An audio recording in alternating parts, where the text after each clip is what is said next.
Hello everyone! Today, we are going to talk about understanding the South by looking at the story of Victoria.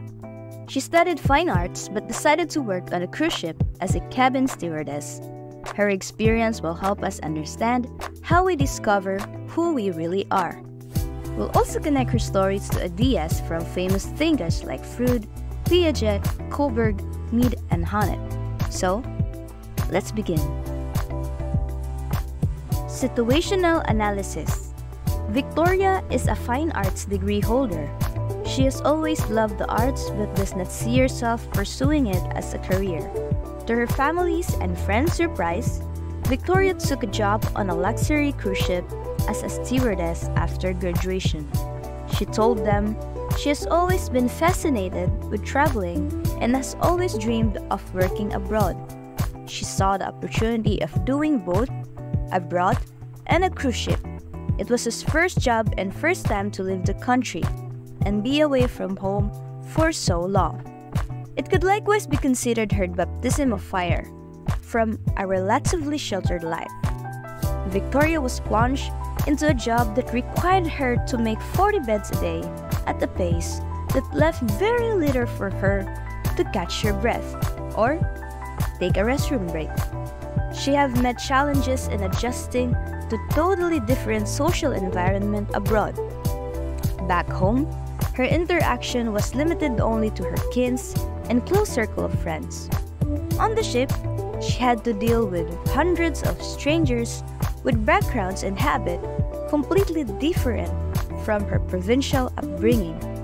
It took a while before she could let go of her naive belief that people who are kind to her also mean well. She experienced getting the raw end of the deal many times despite efforts of being considerate and friendly to others. Victoria got the chance to confront who she really was through the different circumstances that tested her resolve to persevere and also her determination to affirm and recreate herself during this period of transition. Her case was a long and difficult tale of personal odyssey, but as definitely not hers alone. Millions of Filipinos who look jobs abroad practically share the same story.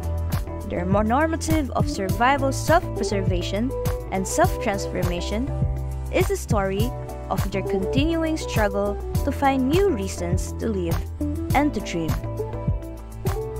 Understanding the self. For philosophers, according to Plato, know thyself. It is a form of natural body that has life potentially. The first actuality of a natural body that has life potentially. The first actuality of a natural body that has organs. Philosophers are tasked to examine and explain the structure, activity, and complexity of the self. Their approach was rather abstract and quite limited in its appreciation of the complex working of human nature. For modern thinkers, the mind, and in the birth of modern sciences, a new discipline dedicated to the empirical and experimental study of the self as embodied by the human mind emerged. New science now call these undertakings psychology.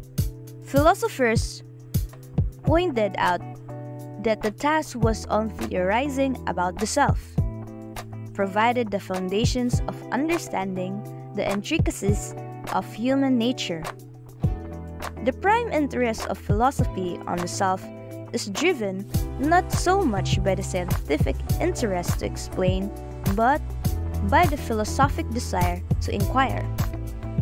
One must be able to distinguish explanation from inquiry to appreciate the crucial difference between psychology and philosophy. For modern thinkers, psychologists further developed the study of the self using quantitative techniques and experimental approaches. Let's now move on to the philosophers of self. Freud's personality theory. I want it. I'll need to do a bit of planning to get it. You can't have it is not right. Freud's theory of personality is centered around the idea that our mind is divided into three parts: the ID, the ego, and the superego. These three elements work together to shape who we are, influencing our behavior, thoughts, and emotions. Let's connect each part of Freud's theory. When Victoria first took the job on the cruise ship, her decision was largely driven by the desire of her ID. She had a strong desire to travel and see the world, to experience life beyond her small town.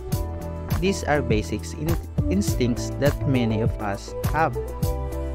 The longing for adventure and new experiences. Her ID pushed her to pursue the job as it promised the excitement and freedom of traveling. Victoria's initial excitement for the job was like a reflex. She didn't fully think through the challenges that might come. The ID doesn't worry about hard work or adapting to a new culture. It just wants to chase the dream of travel. This is why she was surprised by the hard work and tough environment. Once she started her job, the ego is the part of our personality that deals with the reality around us. It operates based on the reality principle, meaning it tries to balance the desire of the ID with what's realistic or possible in the world. Once Victoria started her job, her ego had to take over. She realized that life on a cruise ship wasn't just about traveling and seeing new places. It was also about hard work, long hours, and dealing with difficult people. The ego had to help her manage her day-to-day responsibilities, such as making 40 beds a day, and figure out how to survive in this new environment. The ego is like the part of you that says, okay, I want to have fun, but I need to be practical. Victoria's ego helped her adapt to physical and emotional challenges of her job.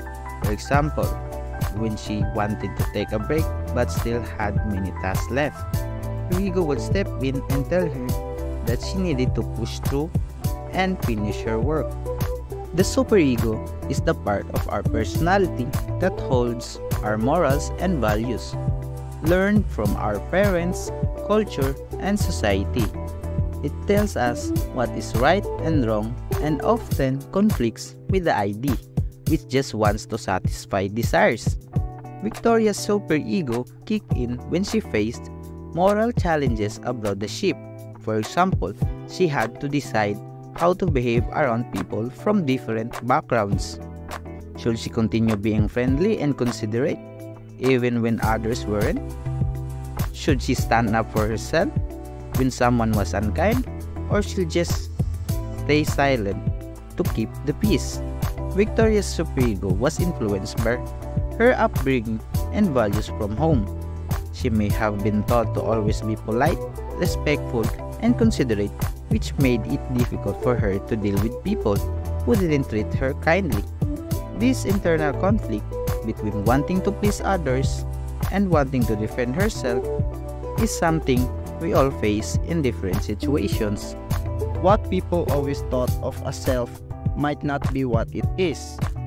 The human behavior, emotions, and thoughts that comprise the self are but most of the part of the human person which always remain hidden and unknown.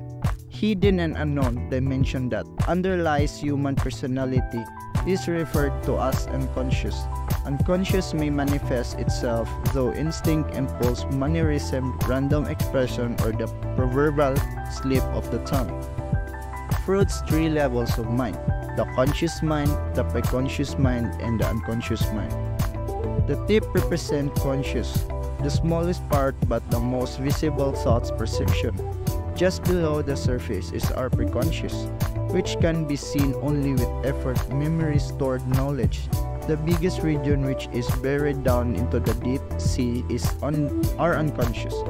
Fearism, violent motives, unacceptable sexual desires, immoral urges, irritational wishes, selfish needs, shameful experience. The three province of mind, ID, the pleasure of man. The main goal is to satisfy one's want and needs immediately to avoid pain at all costs, primarily concerned with survival ensures that basic needs are met. Ego, unconscious, the decision maker, comes to play in attempts to bring balance by seeing more realistic means to satisfy the idea in ways that would not anger the superego. It is based on reality, evaluating whether the idea of the superego will win in particular situation. Superego, the moral man. Its main concern is to regulate what should and should not be done. Also known as the conscious and strives for ideal principle of perfection at all times, becoming more aware of social norms and the proper of code conduct. Jean Piaget focused on human subjects' cognitive development or the development of his ability to know. He theorized the human ability to know evolves in stage sense has distinct particularities appropriate for each particular stage. Self-knowledge happens as a process and integral to the history of a person. Jean Piaget's theory of cognitive development focuses on how people develop their thinking abilities and how they come to understand the world through different stages. Victoria's story of working on a cruise ship is a perfect example of ongoing cognitive development. Piaget's theory shows us that even adults, we continue to learn and adapt through the process of simulation and accommodation. Victoria learned to adjust her thinking and adapt to new challenges. Piaget's theory helps us understand that growth doesn't stop once we reach adulthood. Life experiences, especially challenging ones, continue to shape our understanding of the world and ourselves. Victoria's journey on the ship illustrates this perfectly, from being overwhelmed by the demands of the job to gaining the skills and confidence needed to thrive. Her cognitive development, much like her journey, was ongoing and transformative. Lawrence Kohlberg concentrated on a person's moral development. He believes that a person proceeds to oral maturity in gradual stages. The moral quality of a person depends on the quality of his moral reasoning, which itself undergoes transformation. Therefore, one is not expected to resolve a particular dilemma if it involves a level of complexity that is not appropriate for his moral stage. Moral reasoning can be shaped by education. One can find balance between nature and nurture, between reality and possibility. Conventional stage is when one struggles to fit in a larger community. Lawrence Kohlberg's theory of moral development focuses on how people develop the ability to make moral decisions over time. He proposed that our moral reasoning evolves through stages, from basic self-centered thinking to more advanced principled reasoning.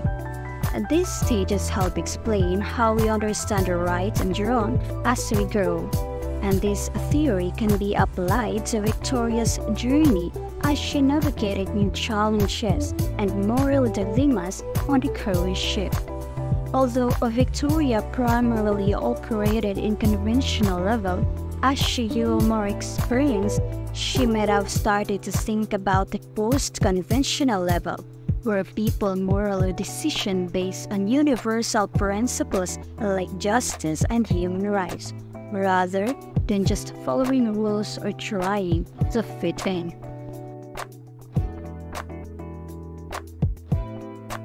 George Herbert Mead, the self, a distinct identity that sets us apart from others. The life course. Self is created through social interaction with others. Social experience is a concept of the development of the self. The self does not mature on its own. It requires an environment where interactions with other selves are possible, particularly interactions that allow shared meanings. Mead's theories on social self. Self develops with social experience. Social experience is exchange of symbols, understanding by taking role of other. No biological elements involved. Selves is social. Mid stages of the self. Social experience is a concept of the development of the self. The self does not mature on its own. It requires an environment where interaction with other selves are possible, particularly interactions that allow shared meaning. George Herbert Mead's theory of the social self focuses on the idea that the self is not something we are born with. Rather, it develops through our social interactions. According to Mead, we build our self-concept by interacting with others, learning how we fit into society, and understanding how others see us. His theory is the key in understanding how people grow and change based on their social experience. From her co-workers, Victoria learned what was expected of her as a part of the ship's crew. She understood the importance of teamwork, respect, and maintaining a positive attitude even in stressful situations. From the passengers, interacting with people from different cultures and backgrounds helped Victoria understand how to be flexible, patient, and professional even with others who were difficult. From her supervisors, Victoria learned the importance of following rules and meeting the high standards set by the ship's management. This social interaction didn't just teach Victoria how to do her job, they also helped her understand herself better. She learned what she was capable of, how to handle pressure, and how to balance her personal desire with the demands of her social environment. Victoria's experience highlights the importance of social interactions in self-formations. By interacting with her co-workers, passengers, and supervisors, she learns not only how to do her job, but also who she was and how she fit into this new world. Mead's idea of the I and me explain how Victoria's self-concept evolved as she navigated the complex social environment of the ship, where the generalized other shows how she internalized the social norms around her. Axel Honneth's recognition is an essential requirement of self-realization. An individual can develop into the person he wants to be in only an atmosphere that allows him to experience self-confidence, self-respect, and self-esteem. Axel Honneth's theory of recognition is centered on the idea that our sense of self-worth and identity are deeply tied to how we are recognized by others. According to Honneth, recognition is essential for personal development and self-realization. He outlines 3 spheres of recognition that are crucial for building self-confidence, self-respect, and self-esteem, which is the love, rights, and solidarity. Throughout her time on a cruise ship, Victoria's personal growth and transformation were strongly tied to the recognition she received, or didn't receive. First is love. Victoria's self-confidence initially built on the love and support of her family. It helped her face the challenges of working abroad, though she was far from home. The emotional security she gained from her close relationships continued to support her growth. Number 2 is rights. Victoria's sense of self-respect depended on being treated fairly and equally as a member of the cruise ship staffs. If her rights as an employee were respected, her self-respect grew, but any mistreatment could have negatively impacted her. Solidarity. Victoria's self-esteem flourished when her efforts were recognized by her co-workers and supervisors.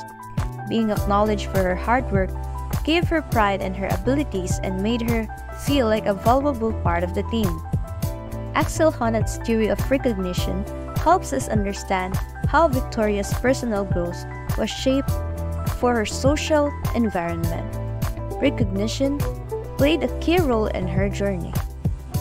In conclusion, the journey of understanding the self is complex, as we've seen through Victoria's story and the various psychological and philosophical theories we explored. Victoria's experience aboard a cruise ship shows us that personal growth and self-discovery don't happen in isolation. They are deeply influenced by the interactions we have, the challenges we face, and how we are recognized by others. Freud's theory reminds us that the self is not just what we see on the surface. There are hidden parts of us that reveal themselves in different situations. Piaget's theory teaches us that self-knowledge and personal growth comes in stages. It's a process that happens over time. Coleridge's stages of moral development show how we learn to make better moral decisions as we engage with the world around us. Mid's theory or the social self explains how we came to understand who we are through our interactions with others.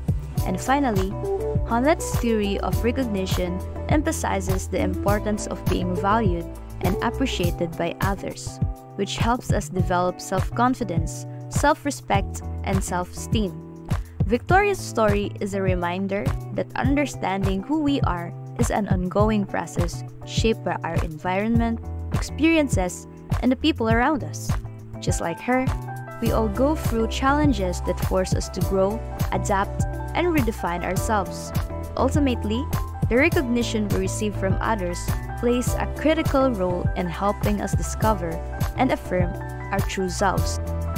And that's all for now. Thank you for listening.